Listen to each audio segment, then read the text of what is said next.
He has done us much hurt, and has stretched many a brave man on the ground. He sprang from his chariot as he spoke, and Patroclus, when he saw this, leaped onto the ground also. The two then rushed at one another with loud cries, like eagle-beaked, quick-taloned vultures that scream and tear at one another in some high mountain fastness. The son of scheming Cronus looked down upon them in pity, and said to Hera, who was his wife and sister, Alas, that it should be the lot of Sarpedon, whom I love so dearly, to perish by the hand of Patroclus. I am in two minds whether to catch him out of the fight and set him down safe and sound in the fertile land of Lycia, or to let him now fall by the hand of the son of Meniotis. And Hera answered, Most dread son of Cronus, what is it that you are saying? Would you snatch a mortal man whose doom has long been fated out of the jaws of death? Do as you will, but we shall not all of us be of your mind. I say further, and lay my saying to your heart, that if you send Sarpedon safely to his own home, some other of the gods will be also wanting to escort his son out of battle. For there are many sons of gods fighting round the city of Troy, and you will make everyone jealous. If, however, you are fond of him and pity him, let him indeed fall by the hands of Patroclus. But as soon as the life has gone out of him, send death and sweet sleep to bear him off the field, and take him to the broad lands of Lycia, where his brothers and his kinsmen will bury him with mound and pillar and do honor to the dead. The sire of gods and men assented, but he shed a rain of blood upon the earth in honor of his son, whom Patroclus was about to kill on the rich plain of Troy, far from his home.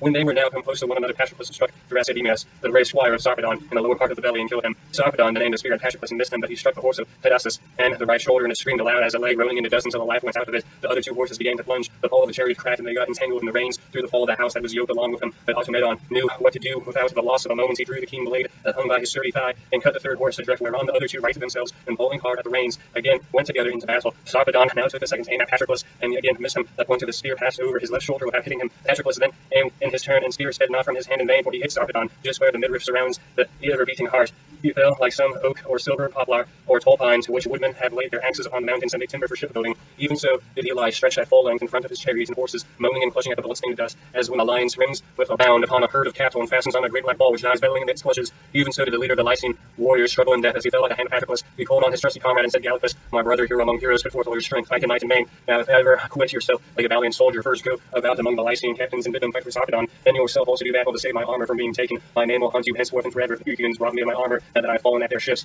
do your very utmost and call all my people together. Death closed his eyes as he spoke. Patroclus planted his heel on his breast and drew the spear from his body, whereon his senses came out along with it and drew out both spear points and Sarpedon's soul. At the same time, hard by the Myrmidons held his snorting steeds, who were wild with panic at finding themselves deserted by their lords. Gallipus was overcome with grief when he heard what Sarpedon said, for he could not help him. He had to support his arm with his other hand, being in great pain through the wound which Taser's arrow had given him when Taser was defending the wall as Gallipus was assailing it. Therefore he praised the far-darting Apollo, saying, Hear me, O king, from your seats, maybe in the rich land of Lycia, or maybe in Troy, for in all places you can hear the prayer of one who is in distress, as I am now. I have a grievous wound, my hand is aching with pain, and there is no staunching the blood, and my whole arm drags by reason of my hurt, so that I cannot grasp my sword, nor go among my foes and fight them, though our prince, Zeus' son, Sarpedon, is slain. Zeus defended not his son. Do you, therefore, O king, heal me of my wound, ease my pain, and grant me strength both to cheer on the Lycians, and to fight along with them round the body of him who has fallen. Thus did he pray. Apollo heard his prayer. He eased his pain, stanched the black blood from the wound, and gave him new strength. Gallipus perceived this, and was thankful that the mighty God had answered his prayer. Forthwith, therefore, he went among the Lycian captains, and bade them come to fight about the body of Sarpedon. From these he strode on among the Trojans, the Polydamas, son of Panthus and Agenor. He then went in search of Aeneas and Hector, and when he had found them, he said, Hector, you have utterly forgotten your allies who languish here for your sake, far from the friends and home, while you do nothing to support them. Sarpedon, leader of the Lycian warriors, has fallen, he who was at once the right and might of Lycia.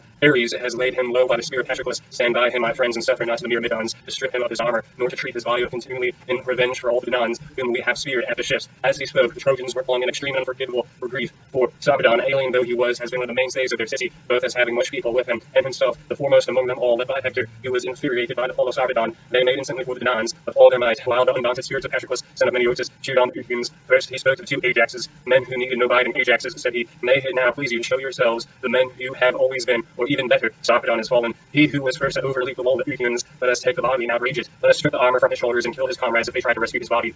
He spoke to the men who of themselves were fall eager, both sides, therefore the Trojans and the Lycians on the one hand, and the Myrmidons and the Eucunians on the other, strengthened their battalions, and fought desperately about the body of Sarpedon, shouting fiercely the while. Mighty was the din of their armor as they came together, and Zeus shed a thick darkness over the fight to increase the toil of the battle over the body of the sun. At first the Trojans made some headway against the Eucunians, for one of the best men among the Myrmidons was killed, Epeius, son of the noble Agallicles, who had erewhile been king in the good city of Buduem, but presently having killed a valiant kinsman of his own, he took refuge about Peleus and Thetis, who sent him to Ilium, the land of noble steeds, to fight the Trojans under Achilles. And Hector now struck him on the head with a stone just as he caught hold of the body, and his reins inside his helmet were all battered in, so that he fell face foremost upon the body of Sarpedon, and there died. Patroclus was enraged by the death of his comrade, and sped through the front ranks as swiftly as a hawk that swoops down on a flock that does of starlings. Ever even so swiftly, O noble knight Patroclus, did you make straight for the Lycians and Trojans to avenge your comrade. Forthwith he struck Sthenelus, the son of Ithamenes, on the neck with a stone, and broke the tendons that joined into the head and spine. On this Hector and the front rank of his men gave ground as far as a man can throw a javelin when competing for some prize or even in battle.